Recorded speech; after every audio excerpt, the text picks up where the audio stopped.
Good afternoon. Welcome back to the Commission press room and welcome to our regular press conference concluding the negotiation rounds on Article 50. This is the fourth round. We have our Chief Negotiator Michel Barnier here and of course Secretary of State for exiting the European Union, David Davis, to whom I will give the floor straight away. Secretary. Thank you. Good afternoon, ladies and gentlemen. Michel. There is no doubting that this was a vital round of negotiations, taking place just days after an important intervention by the British Prime Minister. Theresa May's speech in Florence had at its heart a desire to drive progress this week. It was intended to change the dynamic and instill real momentum. It set out a clear, pragmatic approach designed to help secure an agreement that works for all sides. It built on a hugely significant work that has gone on across government over the last year that's seen us publish 14 papers covering technical negotiation detail and the United Kingdom vision for the future relationship, the Article 50 letter, and 2 crucial white papers. So this week, my negotiating team came to Brussels armed with detailed thinking that underpins the proposal set out by the Prime Minister. And while inevitably this requires further discussion, I believe that thanks to the constructive and determined manner in which both sides have conducted these negotiations, we're making decisive steps forward. After 4 rounds, when I look across the full range of issues to do with our withdrawal from the EU, I'm clear we've made considerable progress on the issues that matter: increasing certainty for citizens and businesses, providing reassurance to our EU partners in regards to our mutual financial obligations, and agreeing to some of the key principles in relation to issues arising for Northern Ireland and Ireland. Now, I make no secret of wanting to talk about the future and the importance of this to business and citizens in both the European Union and the United Kingdom. The Prime Minister's speech sets out the scale of our ambition here, as well as a proposal for a simple, clear, time-limited period of implementation. This period, based on current terms, will ensure people, businesses and public services only have to plan for one set of changes.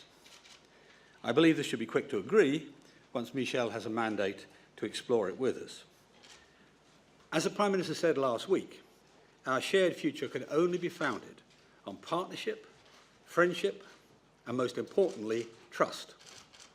This is what discussions this week have been about, which brings me to the detail of our discussions. On citizens' rights, we have made real progress on issues which will enable citizens on both sides to continue to live their lives broadly as they do now. We will publish an updated table later today which shows many areas of agreement. So I'm pleased to report that we've agreed most aspects of social security coordination, building on the progress in the last round, which I told you about last time. The United Kingdom thinks that in some cases we must go beyond the strict requirements of current European Union law in order to protect citizens.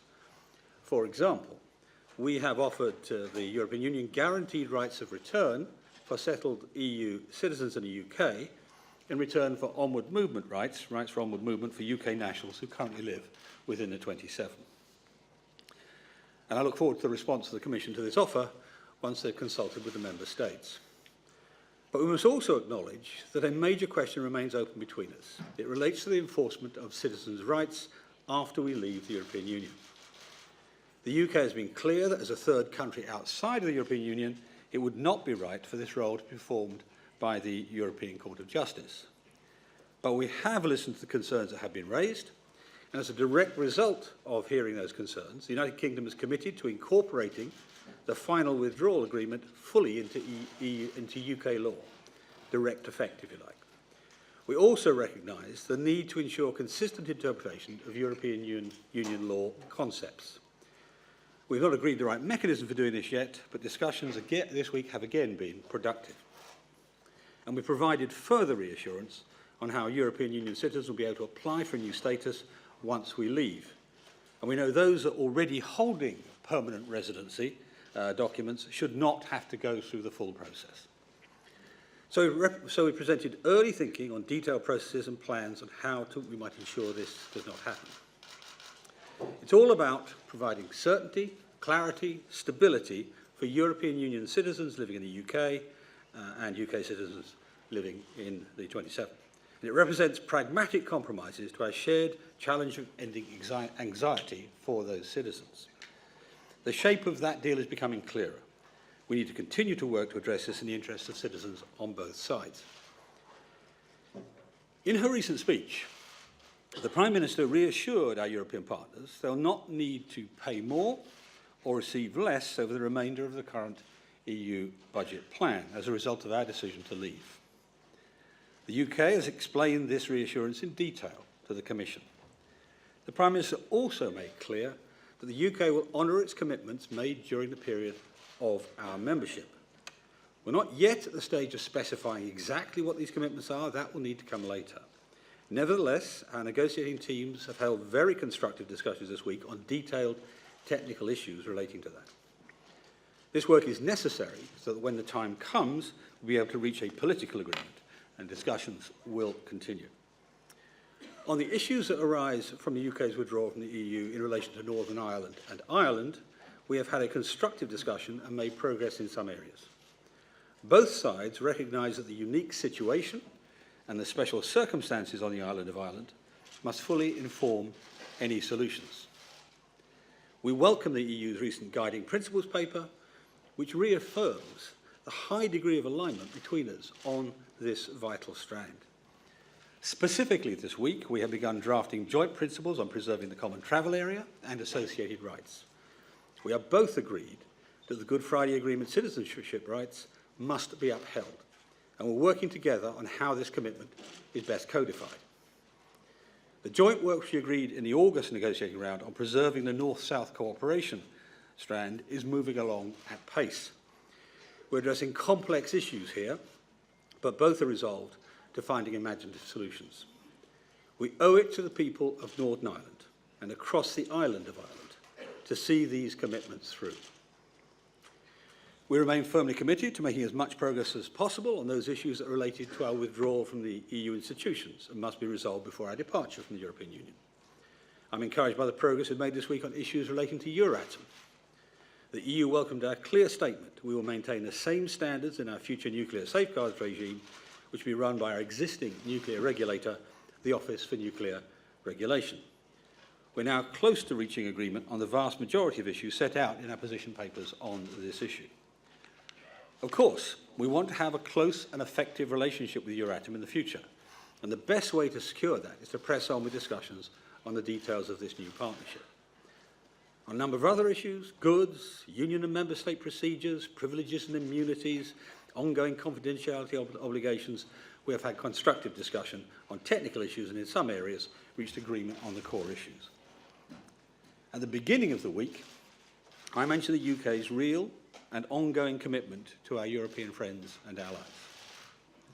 Our commitment to that ideal has been clear in these negotiations on those issues which relate to our departure from the institutions. As I said at the start, this round was a vital one. We made important progress and capitalised on the momentum created by the Prime Minister's speech. We're working quickly through a number of complex issues, yet there remain some points where further discussion and pragmatism will be required to reach agreement.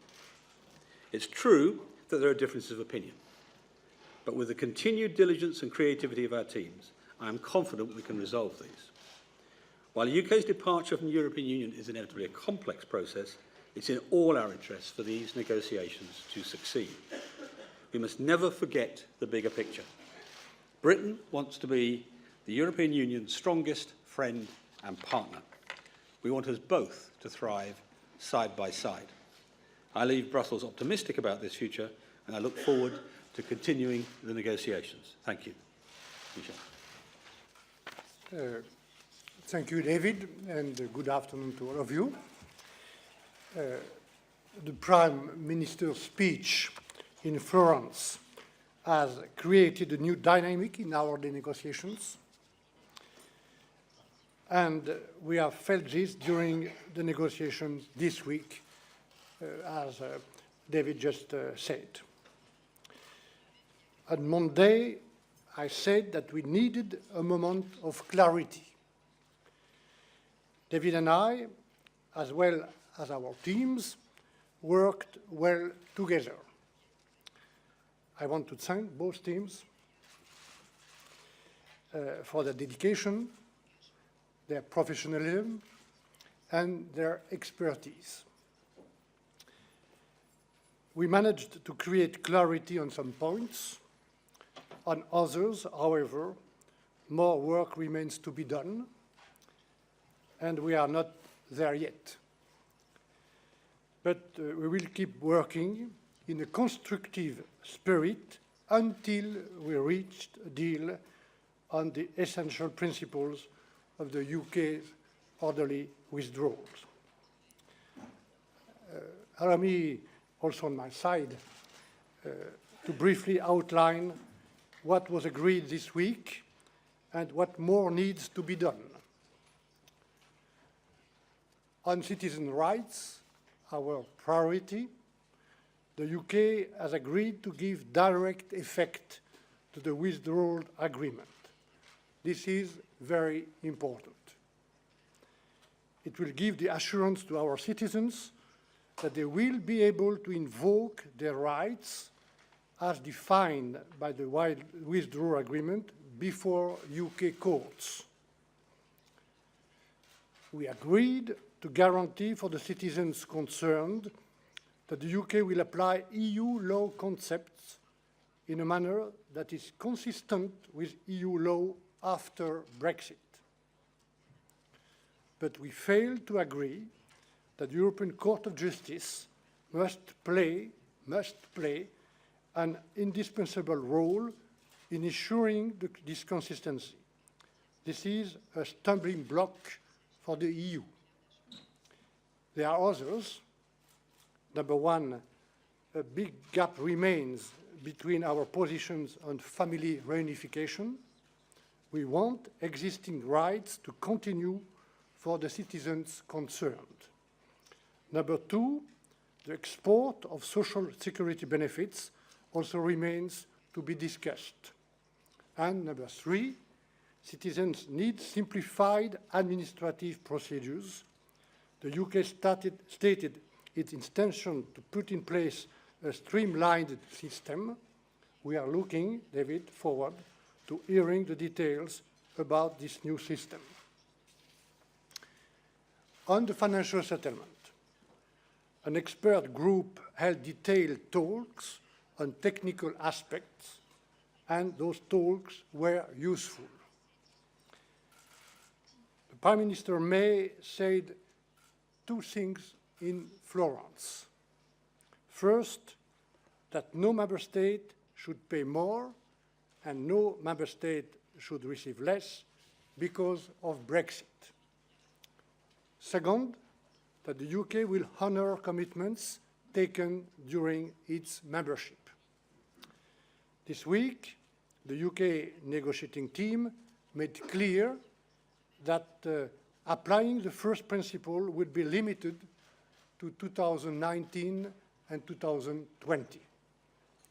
And the UK explained also that it is not in a position yet to identify its commitments taken during membership. For the EU, the only way to reach sufficient progress is that all commitments undertaken at 28 are honored at 28.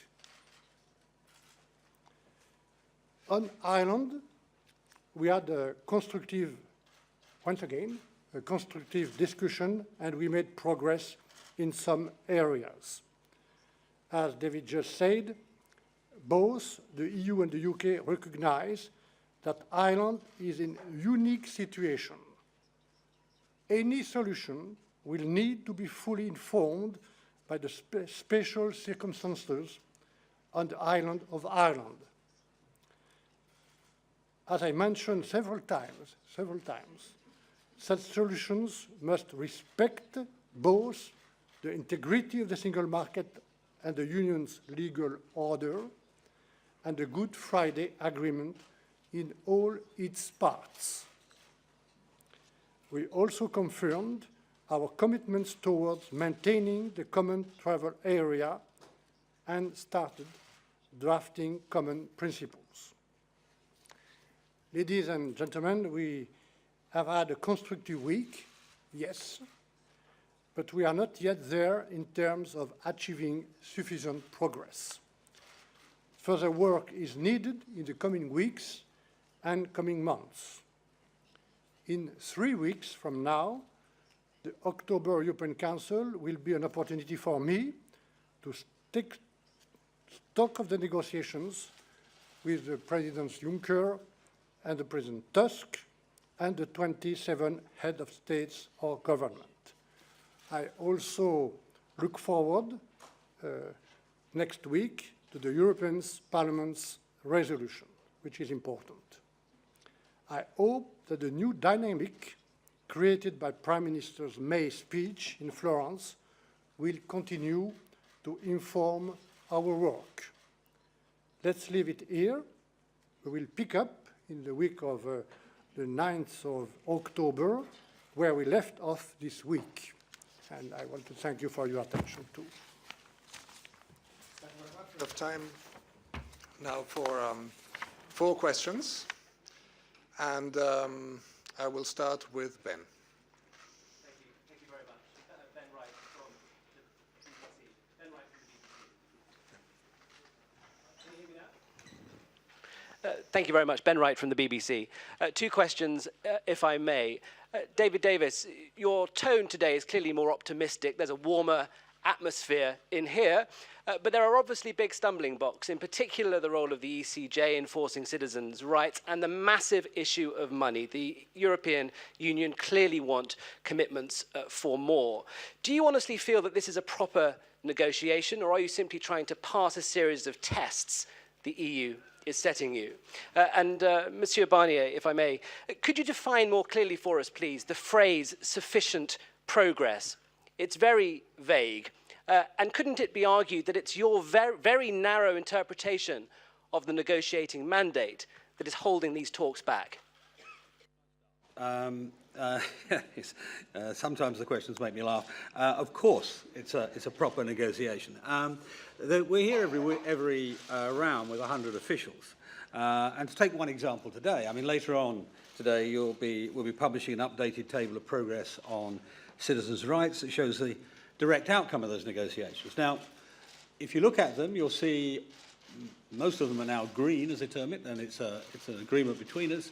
And most of them, all of them, help all or part of the 3 million European Union citizens and the 1 million United Kingdom citizens, or both. And so it's to their advantage. The same thing is true of Northern Ireland, where we've made real progress. There's not been a one-way process at all. And broadly, thanks to the Prime Minister's speech last week, we've made tangible progress in other areas. And I hope we'll see in the future, for example, very significant progress on the question of the implementation period. That will come in due course. But again, that's not a one-way process.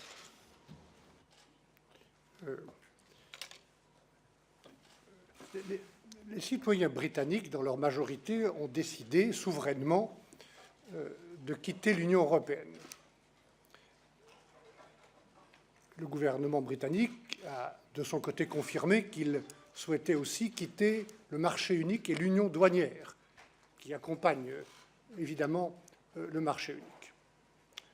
Ce sont des décisions lourdes, graves, et comme l'a dit David tout à l'heure, avec des conséquences complexes dans tous les domaines humains, sociaux, juridiques, financiers, économiques, techniques. Donc, ne vous étonnez pas que ces rounds, qui sont tous utiles, parfois avec plus de points de résistance ou parfois des déceptions, des avancées, nous avons eu un certain nombre de clarifications importantes cette semaine, que tout ça se déroule avec le temps nécessaire. Et pour ce qui me concerne, je veux rappeler que nous ne sommes pas dans une négociation habituelle pour la Commission européenne. Nous n'avons pas de texte ou de directive à défendre. Je suis le négociateur ici à la Commission, avec la confiance des 27 gouvernements, des chefs d'État et de gouvernement et du Parlement européen. Et je veille simplement à trouver les voies et moyens de ce retrait ordonné, c'est-à-dire un accord avec le Royaume-Uni au moment où il sort, ce qui me paraît bien meilleur que de sortir sans accord, en protégeant les intérêts des 27, en veillant à ce que les contribuables européens n'aient pas à assumer les conséquences des décisions prises par les citoyens britanniques, et en veillant à l'intégrité du marché intérieur et à l'intégrité non négociable de l'autonomie de décision des 27 pour leur propre destin. Voilà. Et encore une fois, comme l'a dit David et comme je l'ai dit moi-même, je trouve positif que le discours de Theresa May ait permis de débloquer une situation et de donner une nouvelle dynamique à cette négociation, mais nous sommes loin encore d'atteindre le moment. Il nous faudra plusieurs semaines, voire plusieurs mois, où nous pourrons constater des progrès suffisants sur les principes de ce retrait ordonné. OK. Bruno.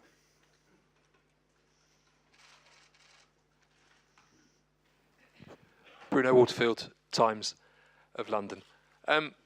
First, for Mr. Davis, the arrangements for European nationals living in Britain, direct effect of the withdrawal treaty, won't be able to be amended by Parliament, that European law concepts will continue to apply and be visible through that in the UK. Of course, it sounds awfully like the European Communities Act 1972. Can you explain to us why it won't be? We see the figures for liabilities in the 2016 budget, an all-time high, 238.8 billion. Can you tell us which part of those commitments Britain will honour? Britain said it would honour those commitments, and which part it won't.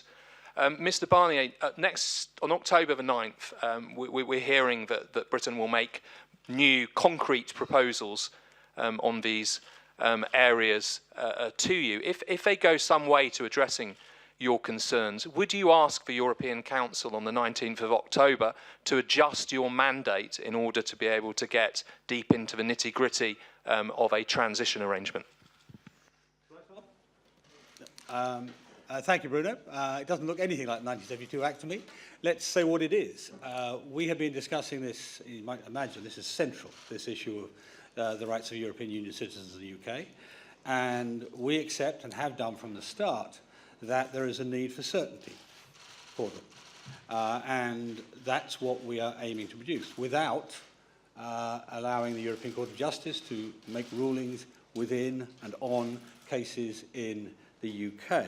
And this is the compromise we are working towards. It's not unusual. There are plenty of arrangements where we have treaties that confine what the United Kingdom do, very specific, with very real aims, and that's what we're doing here. As for the money, we're not doing the negotiation standing here. Yeah.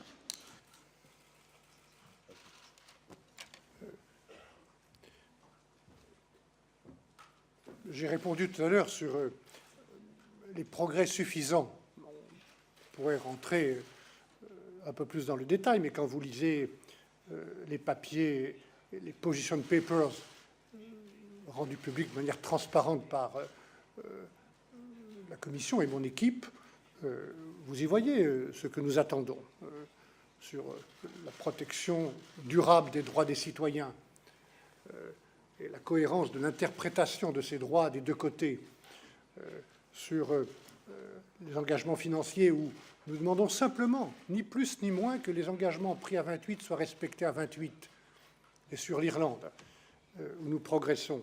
Alors, le plus tôt possible, je pourrais constater, dans ma responsabilité de négociateur, que nous sommes là, sur cette première séquence qui concerne le retrait ordonné. Le plus tôt possible, je recommanderais moi-même au Conseil européen de m'engager à ouvrir la deuxième étape qui peut concerner cette demande que le gouvernement britannique, par la voix de Theresa May, a formulée pour la première fois David m'en avait parlé, et le Premier ministre britannique, pour la première fois, a demandé cette période de transition. Du côté des 27, nous ne sommes pas surpris par cette demande. J'ai ici le document de base qui est celui de mon mandat, hein, et qui précisément décrit les conditions dans lesquelles nous pourrons discuter le moment venu, et j'espère que ce moment ne tardera pas trop, de cette période de transition. Voilà. Et lisez ce document, il est extrêmement précis, et donc personne n'est surpris. Moi, je n'ai pas été surpris par cette demande. Mais encore une fois, pour engager cette deuxième étape, qui peut avoir un lien d'ailleurs avec le retrait ordonné, nous sommes toujours dans le cadre de l'article 50 sur la rédaction, j'espère qu'il commencera bientôt, d'un traité organisant le retrait ordonné du Royaume-Uni. Et clairement, selon le mandat clair que j'ai à respecter, dans ce retrait ordonné, il y a les sujets de la séparation, nous venons d'en parler, et nous progressons, et il y a aussi la possibilité d'une période de transition courte et encadrée. Voilà. Donc aussi vite que je pourrais constater des progrès réels pour rendre compte à ceux qui m'ont donné ce mandat, les gouvernements et le Parlement, le plus vite nous pourrons engager les deux autres étapes, en tout cas la deuxième étape. The next on my list is Simon.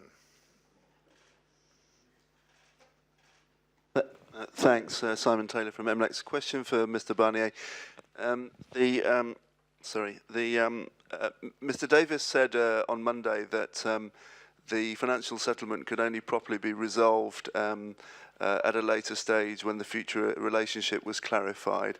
Have you come round to his point of view, or if not, then surely the chances of moving forward on this discussion are still blocked?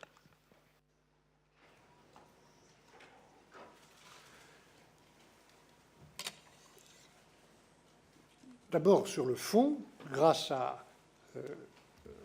ces deux phrases que j'ai écoutées attentivement et de manière constructive, comme je l'ai dit avant et après, à Florence, de Theresa May, nous clarifions les choses. C'est important que le Premier ministre britannique dise que pour les années, c'est ce qui m'a été précisé, 2019-2020, les États membres de l'Union n'auront pas à payer plus ou à recevoir moins. Mais nous sommes loin du compte si on ne parle que de ces 2 années-là. Et donc je dis simplement que s'agissant de la deuxième phrase, qui est également importante, la reconnaissance des engagements pris par le Royaume-Uni durant la période où il a été membre de l'Union, jusqu'au jour du retrait, tous les engagements, nous disons simplement que tous ces engagements pris ensemble, de manière mutualisée, à 28, devront être respectés à 28. Voilà. J'espère que nous pourrons clarifier ce point et obtenir un engagement clair sur ce point qui est la traduction de ce que j'appelle un progrès suffisant sur ce sujet qui est indissociable des 2 autres grands sujets, les droits des citoyens et les frontières et la question de l'Irlande. Je dis bien indissociable. Pour le reste, très franchement, objectivement, je ne vois aucun lien logique et cohérent entre la discussion que nous ouvrirons le plus tôt possible, je l'espère, et qui doit être ambitieuse, sur le futur partenariat, ce que j'ai appelé un jour le New Partnership, entre le Royaume-Uni et l'Union européenne, dans beaucoup de domaines, le commerce, coopération en matière de sécurité, de défense, de lutte contre le terrorisme, peut-être d'autres domaines. Ça, c'est une discussion pour l'avenir. Et il n'y a aucun lien possible, de notre point de vue, je dis bien aucun lien possible, entre cette discussion-là et le règlement des sujets de la séparation et le solde des questions passées. Aucun lien. The last question goes to Georgi. Thanks, Alexandra. I was afraid that you are giving the floor only to British journalists. Gary Gotte from Your Active in Brussels. My question is on citizens, but it's a little bit on the side. I mean, after the orderly Brexit, will the UK be free to impose visas to, let's say, Polish, Bulgarian, Romanian citizens, perhaps a couple of other countries as well? Or a commitment not to do so would be part of the deal. And since I don't think I will be able to ask a follow-up question, if this is not part of the discussions, why? Because the interests of several countries are very seriously concerned. Well, yes, I mean, we will. I mean, your strict question, will we be free to? Yes, we will be no longer a member of the European Union. We'll be free to operate our migration policy as we see fit. As I've said before, that does not mean that people from European Union countries will not be able to come to Britain and work in Britain, but we'll have that freedom.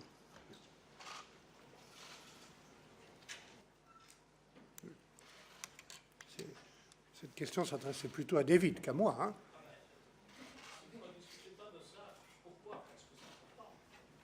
Mais nous discutons objectivement de tous les sujets où la décision du Royaume-Uni de quitter l'Union crée une incertitude générale. Et nous avons pris tous ces sujets. David a parlé des 14 documents que le Royaume-Uni a publiés. Nous-mêmes, nous avons publié 14 documents sur tous ces sujets où il y a de l'incertitude. Et la première priorité, c'est en effet celle des citoyens. Et nous voulons sécuriser les droits réciproquement de ces citoyens sur la base de la non-discrimination, de la continuité de ces droits, acquis jusqu'au jour du Brexit, et des droits qui sont acquis par des familles, le mot est important, cette sécurité valant pour la durée de leur vie. Mais nous parlons des droits qui auront été acquis jusqu'au jour du Brexit, parce que ce jour-là, monsieur, le 29 mars ou le 30 mars 2019 à minuit, le Royaume-Uni devient un pays tiers dans tous les domaines. Donc après, comme vous le savez, je redis le plus tôt possible, il y a cette idée de cet objectif de travailler entre nous à un partenariat sur notre future relation, que j'espère forte dans beaucoup de domaines. Et dans cette discussion-là, sur l'avenir, on peut toujours discuter des sujets d'immigration, de conditions pour les citoyens de part et d'autre, mais c'est un sujet qui concerne l'avenir de notre relation avec un pays devenu tiers. Donc c'est une autre question juridique, hein. Voilà ce que je dis. Thank you very much. This concludes our press conference, and midday will start in about 5 minutes. Thank you.